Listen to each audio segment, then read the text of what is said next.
Hi, you're watching Martial Reader. The story begins with our main character playing his virtual game. He and his teammates just finished an event, so the others are now logging off, and our main character is about to do the same. But before our main character leaves, he decides to open the treasure chest he just received. A blinding light shines after opening it. It turns out his mastery reward is a golden ticket. Using this ticket, he can cross into the Azure world, which he thought was a crappy reward and a scam. However, curiosity lingered in his mind. Therefore, he still used it. To his surprise, he was instantly sucked by a black hole. Soon after, he wakes up in an open field and notices that he is on the 10-mile slope, next to the beginner's village. This confuses him since he remembers he turned off his VR, but to his surprise, he doesn't have a VR device with him. However, he had actually prepared for transmigration just in case, but he wasn't ready to become a monster. Becoming a monster, he thought that there would definitely be some cheats. Even a slime could improve itself, but he was mistaken, as the slime sat on him to death. A goblin crushed his skull with a mallet, and even a same-level skeleton defeated him easily. This outcome discourages him immensely, and the only benefit he gets from transmigrating is that he gets resurrected relatively quickly after death. Even the slime who killed him a couple of times is already at level 2, but with this, he soon realizes that he could also level up, but then he remembers that he is the weakest monster in this place. Still, this didn't stop him from finding another way to level up.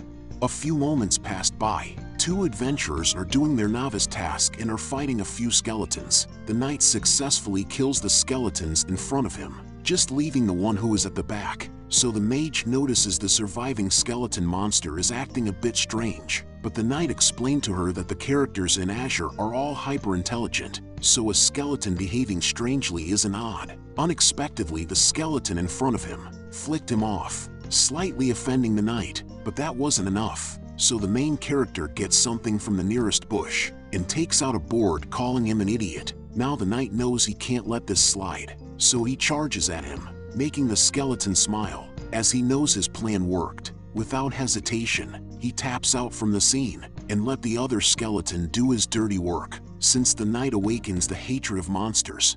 When the monsters of Azure are awakened with hatred, they will prioritize attacking players in a specific radius. If you kill them, the experience gain will be shared among everyone who assisted the kill. He knew this because he has been a player of Azure for 10 years, so he is familiar with everything here. Even if he became a monster, he can still make something out of it and find the truth of his transmigration. Soon after he levels up, the first thing he will do once he reaches level 3 is kill that slime 10,000 times. Meanwhile, in the World Channel forum, the newbies are complaining about a level 5 skeleton who is harassing them. This commotion caught the eye of a level 25 knight. Therefore, without hesitations, he declares that he will help them to deal with the skeleton. In the 10-mile slope, the main character is enjoying the sun with his guards and his own slave slime. He was able to tame them because, as their level increases, their intelligence does as well. Therefore, he can finally give them instructions and communicate. But his day is ruined when the level 25 knight suddenly attacks him from behind. He didn't even get a chance to run and was killed on the spot. Fortunately for him, death only drops half of the experience gained. With this, he realizes he was being too arrogant, but he knows not to let this matter slide. So he plans to make the knight pay just like that slime. However, living in the game for 8 days, he grasped that 2 days had passed in reality. So he realized that he quickly needed to find a way to get out, since he believed his parents must be worried about him even the slightest. But his assumptions were totally wrong, because his parents are enjoying their vacations without worrying about him for one bit. They didn't even care to message him. Meanwhile, the main character decides to level up quickly, so that he can change jobs at level 20. By that time, he will have a human body and get his revenge. Soon after, he takes on a bunch of tasks and kill a bunch of monsters. After repeating this without a break, he reached level 20 in a single day. Now he just has to change jobs in the main city. Therefore he went there, but expectedly he was blocked by the guards at the gate, and without question, he was slain on the spot. Then he resurrects immediately, but his death drops half of the experience gained. He is brought back to level 10. Now, he realizes how idiotic he is, as he just remembered he is a monster. A few moments later, at the Devil Wolf Valley, The adventurers are having a bad time dealing with the wolves, but they can't back out from the challenge since they need to collect wolf fur in order for them to change class. As they were discussing their strategy, the archer noticed a group of skeletons are ganging up on a single wolf. They were brutally attacking it with their teamwork, to which the archer was surprised to see it with his own eyes. But the wolf was not going to go down without a fight, so it was enraged. As its defense and attack become sharper, it was about to bring down his opponents with him, to which the archer was trying to tell his teammates about what is happening, but they were still busy discussing. In contrast, the wolf failed to kill its opponents and was being penetrated from behind. This made the archer more frantic. Therefore, his teammates stopped their conversations and went to look where the archer is pointing. To their surprise, monsters were farming other monsters and were far better hunters than they could ever be. Meanwhile, a new player has just logged into the game. A pixie welcomes him and introduces him to this amazing VR world called Azure. In Azure, he can even synchronize all of his 5 senses, including touch, to enjoy delicious food and the fragrance of flowers. At the same time, there are no fixed tasks in Azure. Players need to engage personally in NPC interactions, in addition to triggering missions from super intelligent AIs. He can also choose to enter an academy, improving his own skills and becoming a part of the Azure world. There are 5 basic abilities in this world, which are controlling elements, taming monsters, martial arts, engineering, and mind. Each ability has its own sub-abilities and are near infinite ways for him to combine different abilities. In Azure's virtual world, he can definitely find the ability that suits him best. After the basics have been introduced to him, the pixie is about to guide him to get used to his basic movements. To do this, the pixie asked the new player to go to the novice training camp, the 10-mile slope, and kill 10 low-level monsters. Once he finished it, he could come back to complete his quest. Hearing all this, he was filled with excitement and expectations, but this was soon diminished after he went through the portal and saw all the high-level skeletons waiting to jump on him. This confuses him, so he dropped his sword, which he should not do in front of these skeletons. Now defenseless, the skeleton easily ganged up on him from all sides, and with that, his fate was sealed. A few moments later, the skeletons are happily carrying their loot. Then the main character gives the small skeleton booklets and instructs him to distribute them to the other skeletons. And everyone must have the same equipment, other than those who have a different body shape like him. All other skeletons must look the same, and when he sees high-level players, he must follow the instructions written in this booklet. They must always follow these set of rules. First, everyone should choose a different direction to run in when escaping. Skeletons have a speed that outranks normal standards, so most players won't be able to catch up. Second, if the player is above level 5 or below 30, lure them to the rendezvous point, then prepare a 10-on-1, just like how they practiced. Third, if the player is above level 30 or has changed class already, record their player ID. After that, run towards the goblin camps and anger the goblins. Let the goblins attack the high-level player. Once the player is dealt with, they will still gain some experience points. This way, the high-level players won't be able to do anything to them. Unexpectedly, the skeletons have an issue with his master plan. This shocked him, but before he could ask why, the little guy clarifies that they don't know how to read, which shocked him even more. So he improvised and just instructed them orally, which they understood surprisingly fast. After that, he tells them that he will leave them for a while and put the little guy in charge of the crew. The little guy asks why he has to leave, to which he explained that the sky they can see right now is only little, but in the outside world, the sky is actually massive, since the Azure world is so vast that, even now, there is still a shortage of players and all sorts of cultures intertwine. He then tells the little guy that when he reaches a high enough level, there will be a time for him to go out and see the great mountains and rivers. This statement made the little guy's eyes shimmer with hope for the future, while the main character smirk as he realizes he is suddenly talking to a monster about this. However, Azure is really magical. He almost feels like all of them can really think deeply about it. After the heartwarming moment, he says his goodbyes to all of them and leaves the place. Still, after a while, he comes back because he accidentally carried the bags full of low-level armor that they stripped off those novice players instead of the required materials for his transfer, wasting his efforts to look cool back then. In a change of scene, a mage is going after a bunny. and is trying to put a beast-taming curse on it. But little did she know, our main character is hiding in the bushes and is waiting for her to cast the curse. Therefore, as she released it towards the bunny, he knocks the bunny out, receiving the curse instead, making him a pet companion of the mage, as the system congratulate her for acquiring a level 34 skeleton monster as her first pet, since the first pet will be her most important companion and will accompany her through the entirety of her time in this game. Instead of being happy, she collapsed on the ground and started crying her eyes out, making the main character feel bad. So he asked her why, to which she replies that it is because she wanted a cute pink rabbit, and he looks too ugly for her. Now he realizes that he met a superficial idiot. Still, he knows that it is too late to back out, so he improvises, as he summons all the bullshit he can muster, to explain why he kicked the pink rabbit she wanted to tame out of the way. So he tells her a story that he is actually an extraordinarily handsome prince. The enemy kingdom oppressed them,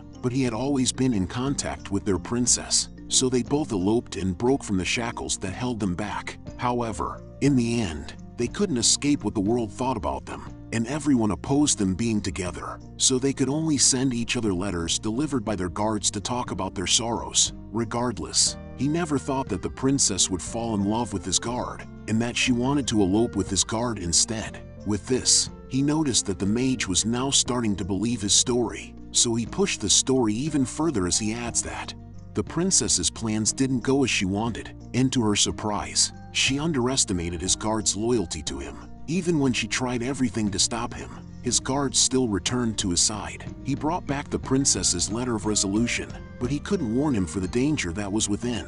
The princess was jealous of the prince, who gained the guard's loyalty, so she cursed the letter. From then on, the prince could only live like a skeleton, defamed by all. Thus, he is committed to lift the curse and avenge his guard. Now that he finished making up his backstory, he asked the mage if she could take on this task to fulfill his vengeance and regain his original appearance, to which she instantly bought his bullshit and was excited to help him find his guard so that they could reunite. But he instantly tells her that his guard died. To avoid the BL tag, she immediately loses interest, so to convince her again, he tells her that skeletons can exist, so it is easy for him to resurrect a dead man, which she is delighted to hear and regains her enthusiasm to help him. Now that she is fully convinced, she introduced herself as Bubble. After that, they are now in front of the gates of the main city, and the main character is walking confidently to enter the city. Still, the guard stops them to inform the mage that her pet skeleton needs to be leashed to enter the city, which he was shocked since he completely forgot about this. A few moments later, he finally entered the city with a leash on him. His master, being a newbie, was delighted to see all the amazing stuff inside the main city. He explained that all the players at level 20 would transfer to this city, since the Azure World's detail is almost the same as that of the real world. Yonya City, being located at the center of the east-west junction, it became the commercial and trading spot, so it is the most prosperous city in Azure. Then the mage notices that there are also a tea shop inside the city, which she was delighted to see. So the main character advises her to have one since Azure is connected to VR through brain waves, which can simulate taste. But unfortunately for her, she doesn't have any money, so the main character tells her not to worry and gave her a bag of coins that he stole from players, to further convince her that he is a prince. And with that she bought a milk tea, which she enjoys more than the real one. But their peaceful walk was suddenly disturbed by an adventurer shouting at an NPC who bumped into him, and now taking his anger out on the NPC, because he was infuriated that he was robbed by a skeleton before this. But the main character decided to mind his own business and was about to leave the scene. But to his surprise, Bubble is not beside him, and was now protecting the NPC. As high as her courage were, her level was opposite of that, since she is just a level 10 newbie. With this, the douchebag started to berate her and mock her, which made her flustered, but she knew she couldn't do anything. After that, the douche decides to leave, but to his surprise, the main character beat his ass and mock him the same way he mocked his master, and shows his level to them, shocking the douche's teammates. But before he could humiliate them even more, the girl NPC went to him and says her thanks, but she decides to take the matters with her own hands. As she went over to the player, threatens him to pay, which he still has the guts to ask why. so she decides to teach him a lesson he will never forget and beat his ass up to oblivion. Now the Bubble and Skeleton understand that an NPC can be so cruel at times. After the beating, the player was handcuffed and taken to jail. In a change of scene, the three are now inside a cafe, discussing the matters that happened before. Bubble asks why she wasn't punished, which she explains that she knew the guard, so he definitely won't arrest her. And since they helped her, she introduced herself as Yuka and give the address of her fruit store to them, so if they need her, they could come and visit her there.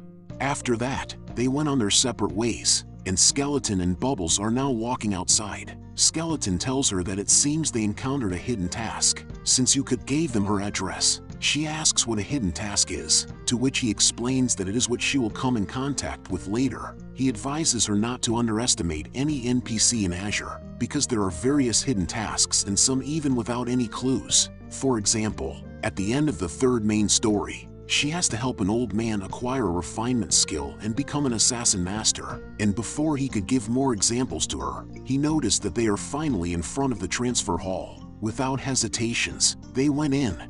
Now that they were inside the transfer hall, she was shocked, realizing that this game could be more realistic, as she noticed that they needed to line up to receive a number. Skeleton told her that it was still okay because, when there are more people, there will be more windows, so they don't need to wait that long. While they are waiting, Skeleton tells her that the 10th year anniversary main mission for Azure is definitely going to be the biggest it has ever been. During the 9th year anniversary, there was already a civil war between the eastern and western countries. Although it has already been 10 years, there are still a lot of new players entering, just like Bubbles, and she also logged in since she heard that this game would have a huge movement, so her classmate dragged her into playing.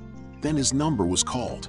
Therefore, he went over to the counter and gave the right amount of materials so he could change class. His request was understood, so he was permitted to go to the class-changing ceremony without any problems. Meanwhile, Bubble was approached by a squirrel-looking dude, telling her she might have been tricked because he is a know-it-all.